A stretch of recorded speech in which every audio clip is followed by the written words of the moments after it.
Teatri Kombëtar çeli siparin e shfaqjeve me një premier që nuk synon vetëm të argëtoj, por edhe të trazojë ndërgjegjën qytetare.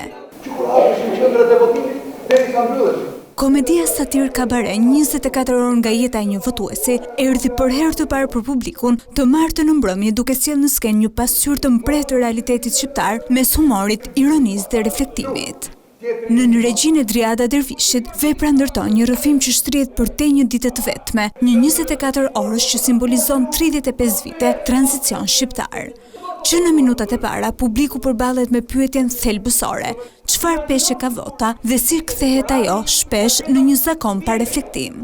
Është një teatr i cili bën bashkë humorin, e mprejt, humorin politik, ngre tema që në një farë mënyre mund të trajtohen, tema shumë serioze të cilat mund të trajtohen vetëm nëpërmjet komedisë, tema të cilat besoj na përkasin të gjithë, është ka pak nga Shqipëria e djeshme, Shqipëria e sotme dhe duke menduar që do të nxjisë reflektim për atë që do të jetë Shqipëria e nesërme. Personazhet kalojnë nga njëri rol në tjetrin, duke sjellë situata për çdo që njeh përditshmërinë shqiptare, bisedat e kafes, raportin me pushtetin, zhgënjimin dhe shpresën e përsëritur.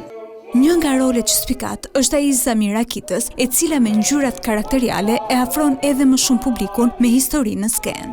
Përveç se ka shumë humor, ka shumë mesazhe.